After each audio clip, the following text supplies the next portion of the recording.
Economic advisors, and we're talking about political matters here. Right after that impeachment, there was a reaction in the Mount Kenya region where they seem to be aggrieved. Is the mountain unhappy with the removal of Rigathi Gachagua? Well, the mountain is unhappy because the mountain was healing. I call it withdrawal symptoms. It's normal. I think you need to consult more sociologists and psychologists to tell you. The events that led to some of the problems we had after the 2007, leading from 2003, when Kibaki took over from Moi, and there was issue of title deeds, Mau, remember Kemunya, title deed is a piece of paper. The Kalenjin nation had been in power for 24 years under Moi. So they were going through some acceptance. They were going through some withdrawal symptoms. My community, Mount Kenya, are in exactly the same place. 20 years, 10 years of Kibaki, 10 years of Uhuru Kenyatta. So people are adjusting to life without one of you being in State House, you know? What you need, like everyone who is healing, is to be encouraged on that healing process, on the withdrawal symptom process. What happens when you are undergoing that healing and transformation and acceptance? And I'm not a psychologist, I've studied some behavioral science as part of my business study. What happens when you are in that space of acceptance and healing, and then somebody takes you back to the wound, the injury? Yeah. Of course, it is so, it's so romantic. Yeah? It's so appeasing. Because, first of all, you are already wounded. Yeah. You're already injured, but, it doesn't show. It's what we call the subliminal, pain. So these are withdrawal symptoms. They were withdrawal symptoms, but then now, me as a, Trevor, can you imagine me as a responsible leader? I will never go and encourage people to go back to their injury, to their wound, to their pain, to their whatever, to whatever they are yanking for, because they don't even know they are suffering. They don't even know they have withdrawal symptoms. It is like that kind of, post PTS, Yeah. post-traumatic stress, Yeah. that you are going through without even knowing. But our people are not even knowing that they are going through, PTSD. Even if you say they are going through withdrawal symptoms. So as a leader, a lot has been done in the mountain, including CS appointments. We have Liki Nyanjui, Mutai Kagwe, William Gavogo. Will this pacify the mountain? Maybe, maybe not. What we need is for leaders to be responsible. Doesn't matter how many people you bring there. Me, I want to be responsible as a leader. Yeah? Because my people are healing. My people are overcoming that phase. Yeah? My people are overcoming the withdrawal symptoms of 20 years in power. The Kalenjin nation had it after 24 years in power. They needed somebody to encourage them, even as you are healing and paining, the tomorrow is better. Give away what you are leaving for a better tomorrow. Because what happens now, when are we going to move forward as a country, my friend? And me, with this message I'm giving you, the message I'm saying here on national TV, compare with that thing. With that thing of, the life was better when we were in power, blah, blah, blah. Which message do you think is sweeter to those people? So, of course, that other one. It's like a visit to the magician. Yeah. Atakwambia tu your neighbor is your problem. Yeah? Is the mountain still behind the former Deputy President, Rigathi Gachagua? I think he has got his substantial support, and why should he not? His message is sweet. But then because his message is victimhood. Yes. Victimhood sells. Even you have experienced the mood of the people there when you're in Murang'a and you are trying to read a presidential message and it was rejected. This is not the first I don't think that Murang'a incident is the best benchmark. Well. I know the mountain, there is some problems in the mountain. I don't think the Murang'a incident is because what happened in Murang'a, for example, it was elected leaders, MCAs. And I want you to go back to that clip because I had spoken for a whole 10 minutes. Yes. Delivering the message I'm delivering here on TV. But you've seen instances where... I've seen instances where leaders are echoed and all that. It's unfortunate. And all I'm telling you, my friend Trevor, is that that message that the mountain is being given is extremely sweet. It's extremely sweet. It's extremely satisfying to the soul.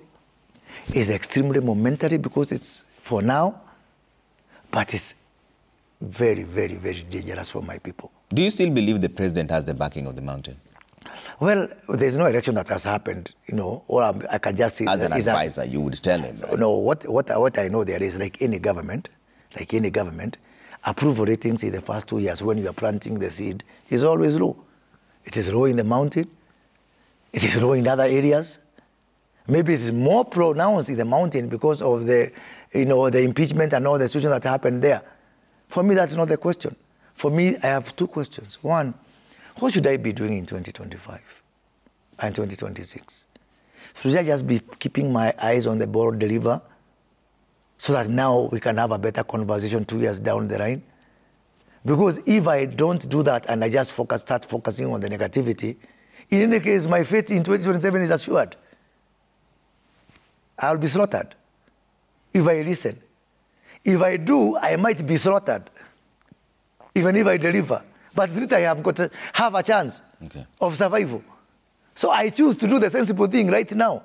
Okay. Yeah, which is to focus on delivering that. Because in any case, do you deliver for the election? Or do you deliver because God has been so good to you to give you a chance, to do something? Because we have the opportunity now. Trevor, what happens if I lose this opportunity now? How many lives can I save now? Okay. I have this opportunity. What am I going to tell my God in that day of judgment? Fair point. But that you have got. Number two, yeah. Trevor, when you see your people going through a path which you know it is self-destructive, as a responsible leader, do you join it on the pulpit of populism simply because you want people to clap for you, to call you kingpin and all that? So me, I do that in Mount Kenya. Yeah? The people of Kanyamkago, they look for their leader, and they do the same. Yeah? The people of, Chwele in Bugoma, they go and look for their Bukusu king. Then what now? Okay. Yeah? So, then what? But even as that... What is the end game? What's the end point of all this? That is a fundamental question. And you know what? I'll tell you something, Trevor. What is the end game? Because even now, the president himself went and met the former president, Uhuru Kenyatta. Did you see that coming? And was it the right move? Well, let me say something. Anything for me, anything that if this country collapses, if this country goes the way of Somalia, Sudan, look at Sudan. The two idiots in Sudan are competing on who can destroy Sudan better. Who has got a better formula for destruction of Sudan? That's what they are competing on. Yeah? If this country goes the Sudan way, and it's just here, my friend. He's not in Ukraine. He's just here. He's just here past the road hapo juu, kidogo hapo upite South Sudan. It is there. If you go the Somali way, would you say now me, Uhuru Kenyatta, was right? Or me, Raila Odinga, I've been telling you these things? Me, Moses Kuria, I've been shouting? Of whose benefit is it? Yeah? Of whose benefit is it? What am I going to face? What am I going to tell my children and my grandchildren in the future? That me, because I wanted to be seen to be the guy who is right, I said, wacha hii nchi haribike, then I can show you that that guy was wrong and I was the right one. Honestly speaking, only for an election that will come and pass, is it worth it? Then what? But isn't this the meeting of elites like you had mentioned earlier on? Because you said that conversation that needs to be had is with the people, but people seeing a conversation had amongst politicians. Well, all needs to happen. All needs to happen. Those people among the people that we need to have that conversation with, in terms of contribution to the destruction, God forbid, of this country, they don't account for more than 15%. Me, privileged people, you with a national platform, it is what we say, we bear the greatest responsibility. The people have responsibility. We need to look after our children. We need to believe in this country called Kenya. And by the way, I am a very traveled person from when I was very young. And Kenya, many people wish, Kenya is an envy of many people. Many people wish they would have a country called Kenya. Okay. Yeah? How I wish we would treasure this country. Okay. How I would wish that the momentous satisfaction of saying that Trevor is right and I am wrong is not going to, to blur our vision and we forget what a wonderful country we are. Okay. Another thing that pains me, Trevor, how many people of average, how many average people? Average student, average performer, average brain, average IQ can survive in this country. In other economies that I have interacted with, it is ordinary, it is okay, it is normal to be ordinary. It is normal to be ordinary. It is normal to be average. Okay. How many average people can survive in this country? How I wish we would all join hands and build a country where even the average, you don't have to be a super student. Okay. You don't have to be a genius. I want to see a country where even the average, even the D+ guy is here full. Okay. Yeah? How many D+ people in this country can survive? How many D+ people in this country can avoid condemnation? How I wish we would spend all our energies building a country where even the average guy can survive. Okay, let's bring up some of the questions that are coming through. A lot of them online at Trevor Mbija at Citizen TV Kenya. Use the hashtag JKLIVE. We'll ask those questions right behind me here. Ask Honorable Moses Kuria, how does he ensure that the president receives balanced perspectives on critical issues? What initiatives does the administration envisage to ameliorate public disquiet regarding abduction cases? Let's start with the first one. How do you ensure that the president receives balanced perspectives on critical issues? I think the president has got a very wide team, a very large team. Mm-hmm. It's unlike, of course, some people who are going to talk to the president would tell him, please, let's continue the abductions, for example. Others will tell him, let's ignore it.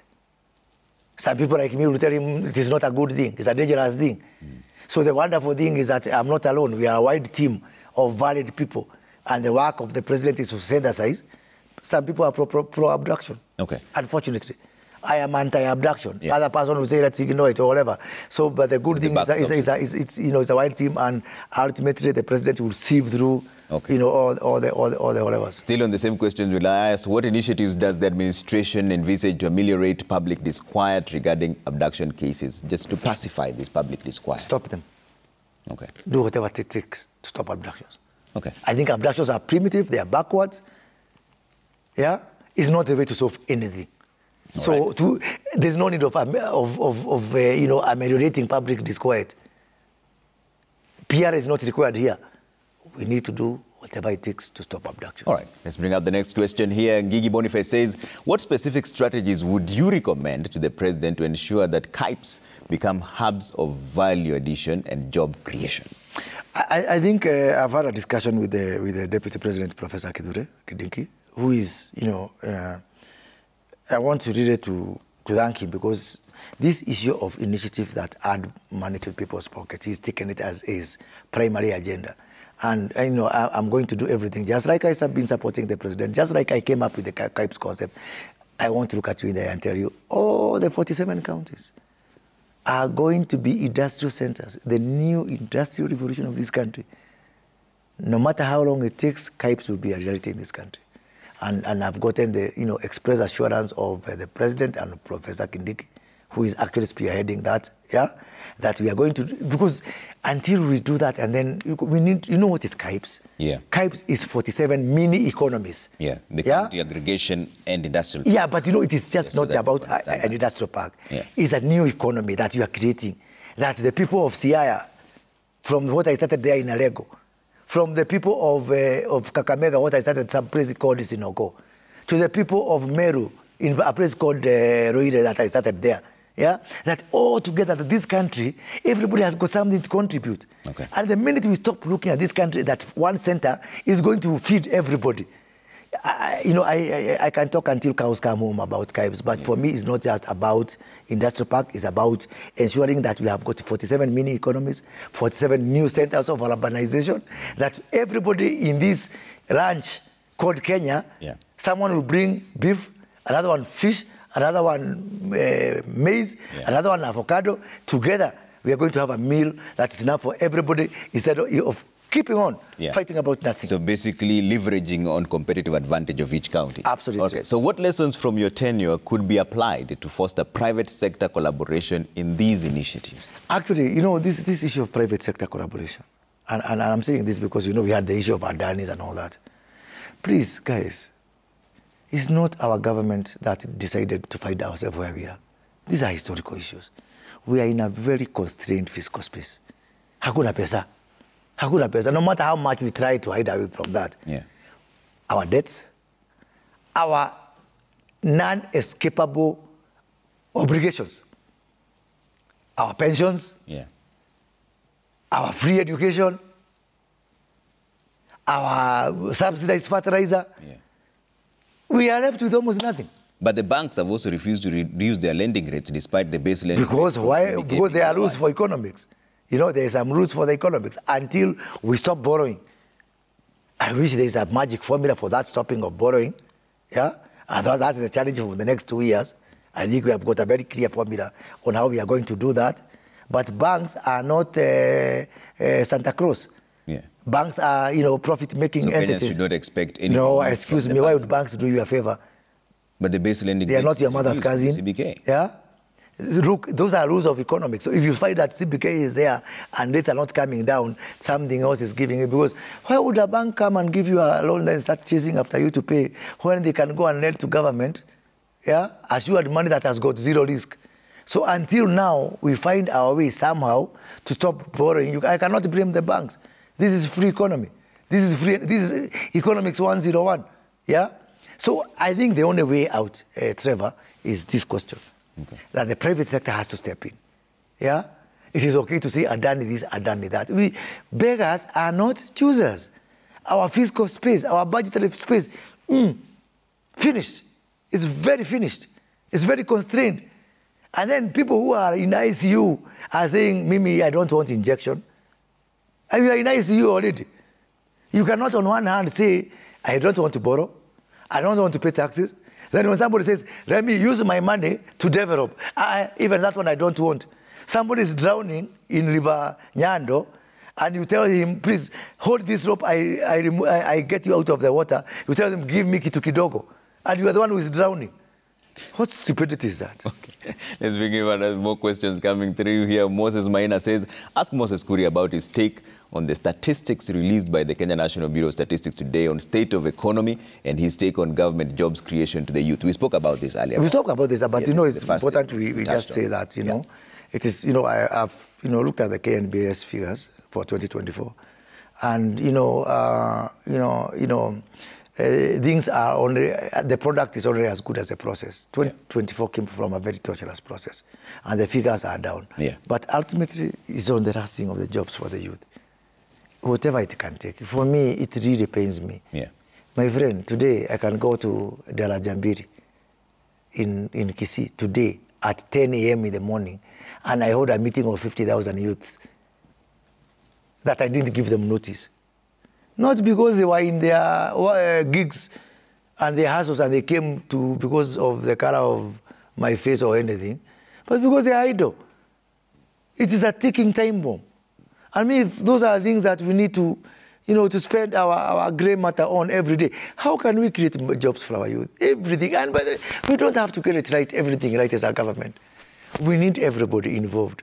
Yeah? If you have got better ideas of how we can create the jobs, come and tell us. You know, criticizing is so easy. Yeah? Where do they work to State House? You said the no, people have got, people have got, where are they insulting us? Where do they insult us? So they tell where do they tell us Kasungu? Do they come to State House to tell us Kasungu? The same channels, where can they use to tell us what we need to do? Ideas, positive ideas. The same forum used to insult me, use it to tell me what I need to do.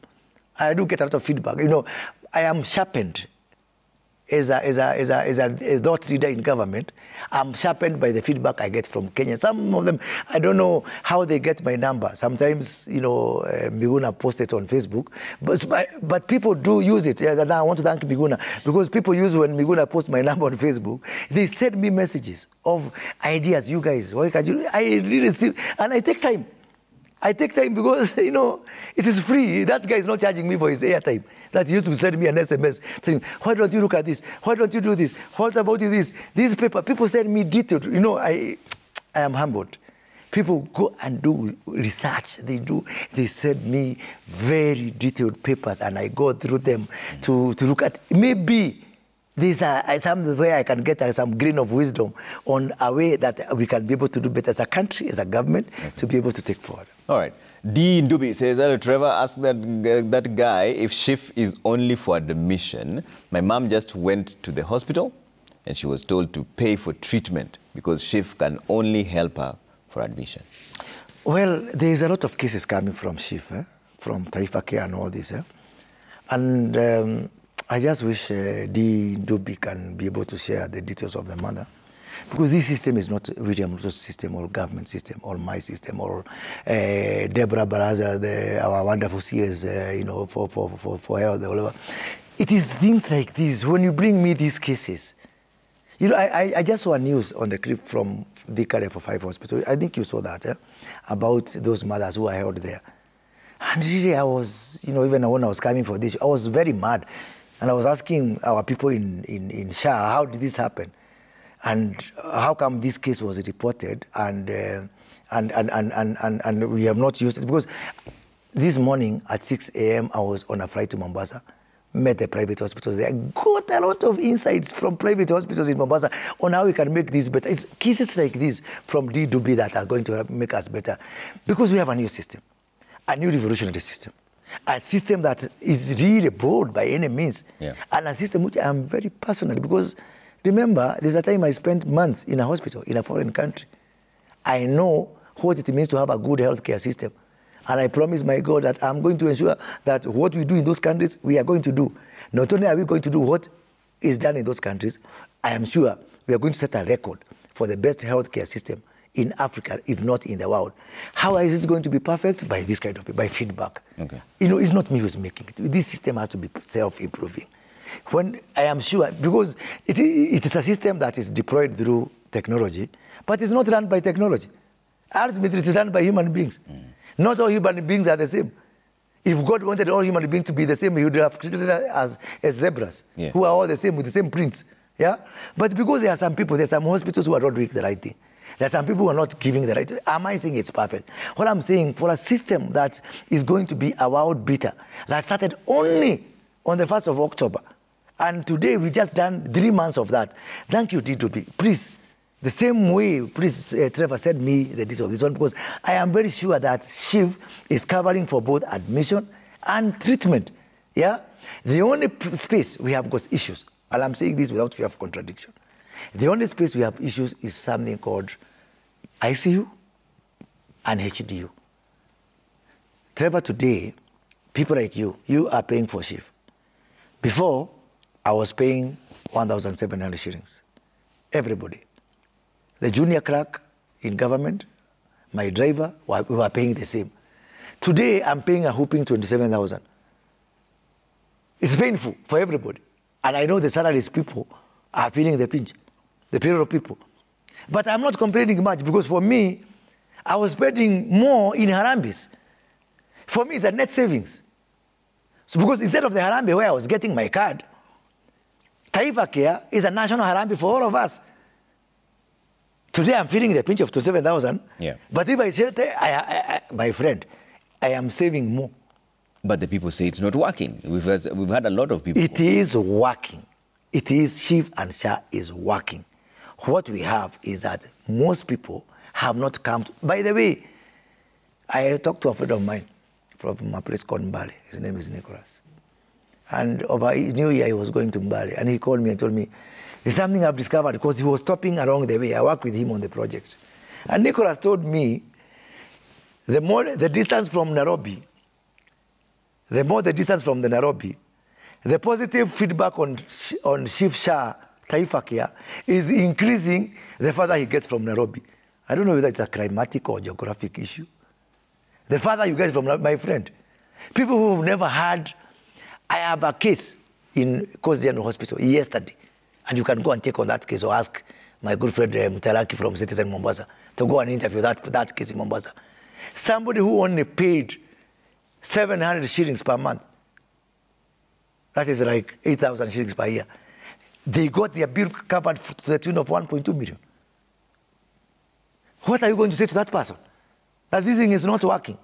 Okay. Yeah? Right. And by the way, ultimately, even for the ICU, now today an ICU bed, where I want to admit that we have got some work to do on the ICU. An ICU bed we are covering only 3,940 shillings. Are we happy with that? Are we proud of that? No. I would want to see, because, you know, an ICU bed is expensive, whether it is in Coast General or in Nairobi Hospital, yeah? I would want us to see more. But when you have got only 2.7 million people like you and me on salary, who are paying for everybody, that's why I really want to ask everyone, that 500 shillings you are being asked to pay, that 400 shillings, don't look at it like, because remember somebody is paying like me 27,000.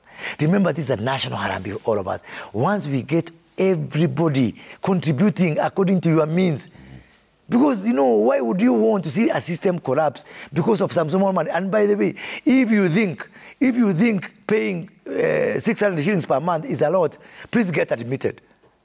If you think it's a lot, please get into an accident and go to hospital. God forbid. This is not for me and for you. We cannot continue having 2.7 million people. They are the same people who are paying for health care for everybody. They are complaining. They are crying. I have known some private sector institutions, including banks, which are restructuring the loans of their own staff, staff loans.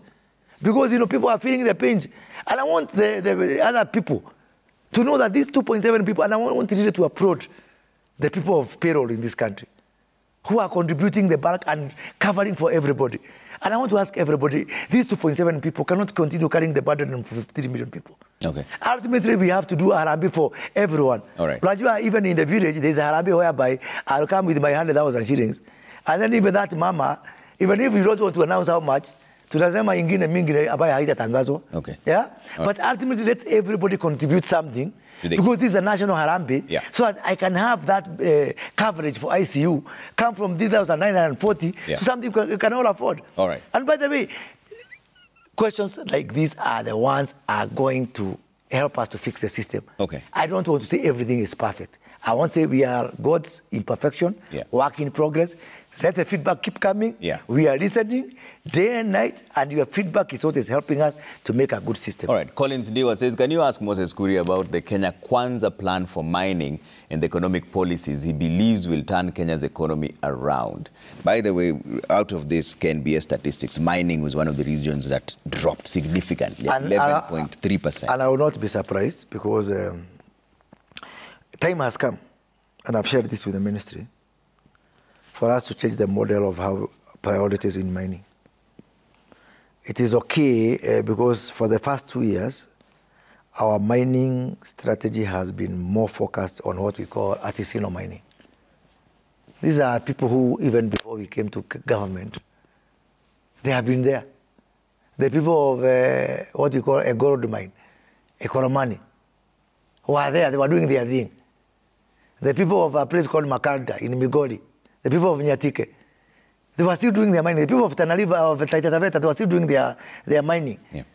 So, but how are other countries, DRC, Indonesia, how does mining become the bastion or the engine of their growth? By going to what we call, big bang or high level mining, big mining. So, and this is something I've shared with my good friend CS Hassan Ali Joho, that we need now to progress. It is good, to look at the artisanal mining, to look at that guy in Makarda, in Migori, to look at that guy in Taita Taveta, to look at that guy in Koromani. But ultimately, we need to, get private capital. And by the way, we don't have a mining culture as a country. So we need help from countries like Australia, from Canada. We cannot, and all this goes into being more open. Don't refuse help. It's the same thing I'm saying about public-private partnership. You cannot refuse help when you're in this situation. Why wouldn't mining shrink, and when people come here to mine, we say they are coming to steal our mines? Let's smell the coffee. All right, let's see what else is coming through here. Betty says, how do you explain the persistent high cost of essential goods and services when inflation is reportedly low? Could structural inefficiencies in the supply chains or monopolistic practices be contributing to this? This is not a statement of fact.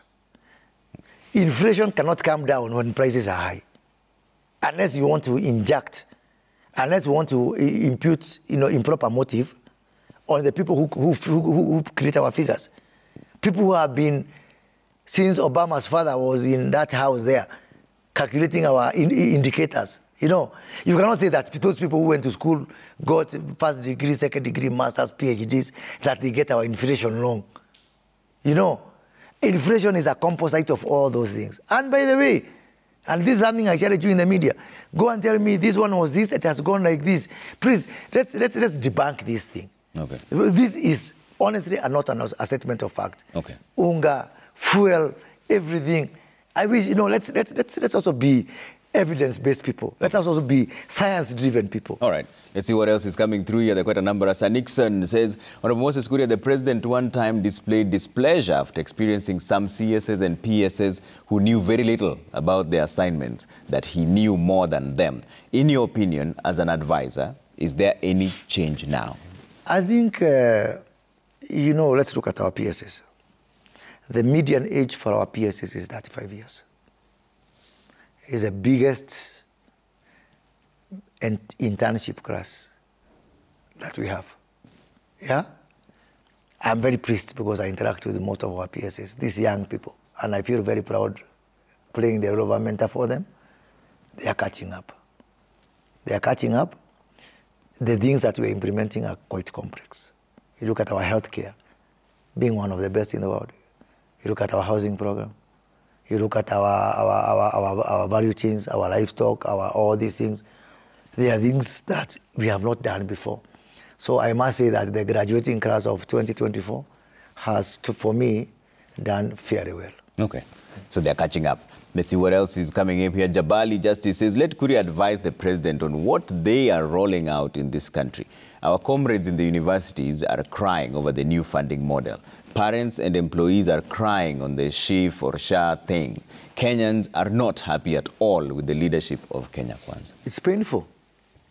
It's painful. I've told you that if you think it's painful, ask Trevor Mbija how much goes now into his payroll, into his payslip. The housing thing is getting there. The SHA deduction, 2.75%.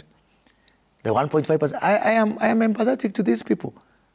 But that's what it takes to build a country. It's not based on cosmetics and just doing the same thing again and again. I know Kenyans are not happy. It's the same feeling of a mother in a labor pain, in a labor ward. It's the same feeling of somebody in a surgery room. It's painful. It's going to be painful. But ultimately, when the benefit comes, I think the benefit will supersede all the pain. Okay. Yeah. Let's see what else you're saying here. As we wind up, Ken Aseka says, ask Moses Kuria to tell Kenyans how much he's paid to advise President William Ruto and whether Kenyans are getting value for their money. I'm paid 10% of my value. The rest I pay, I compensate through my patriotism and wanting the best for this country. And working for my children and grandchildren and posterity. Yeah. And my drive to ensure that we have a country where even the average can survive. Okay. And I want you really to take that one. In this country, only the above average, the super, the cunning, this very good, the A student can survive. Guys, I work very hard to ensure that there's a country that even the average, even D+, will have a country. Do you miss being in the cabinet? To be honest, I don't know whether I'm out of cabinet because I'm having a ball. I'm having a blast because today you have seen me all over on healthcare. I talk to John Buddy every other day on the economy. I talk to all the other ministers. I talk to Joho on the mining and the brew economy. We have very heavy discussion with the Opalanya on coffee and milk and all that. If I was still a minister in a singular ministry, I don't know if... so I consider it as a privilege that now I have got a 360 view of the entire government, and I feel like I am now adding better value. Mark my words, I feel I'm adding better value for this country. When I went around the country with the president campaigning, holding economic forums, I was not focusing on one topic. I think I have got institutional memory about so many of the other topics. And I feel grateful for that. I am available for my country, for my government, for my president, for my deputy president, to help them. To, you know, this is a game. This is not a game of squash. It's a game of rugby 15. We need so many players, all hands on deck. It doesn't matter about I don't know flag, I don't know what. It takes me. It's questions like that it makes me I'm not in the cabinet. And I don't even have to be even an advisor. Even if I was not an advisor, even if I was not in government, as a patriot, as a Kenyan, But ultimately, of course, the only thing I miss for me is the people. Okay. I wish I have got more interaction with the people. Speaking of the people, will you be running for elective politics? Absolutely. What will you be vying for? I don't know. There are many options. I thought you said you're having a blast. No, yeah, but for a season, I'm on a tour of duty. Okay. But 2027, back to the people. Where? I don't know. Maybe in Nairobi, maybe in the rural areas, maybe whatever. Okay. Surely, I cannot be a villager all this my life. There must be some few things I've learned. Okay. Why can't I be governor of Nairobi, for example? Or governor of Nakuru or Kisumu? Why not? Okay. Anyang' Nyong'o is retiring. I might be governor of Kisumu. Final remarks. I really want us to Kenyans, please. Yeah. You have no other country. And I always say, if you really think heaven is thinking, try hell. We have got many countries, repeat, foreign states. People who say, I don't want anything, just give me peace. Let's treasure what we have, my friends. All right. Let's treasure what we have. We have a great country. Okay. The envy of many. Thank you so much for making time, Honorable Moses Kuria, Senior Presidential Advisor in the Council of Economic Advisors. We've spoken about quite an array of things, economy, politics, 2025 roadmap. And we've seen all your feedback as well. We want to say on behalf of everyone who made this show possible, we say thank you, good night, and God bless. My name is Trevor Ombija.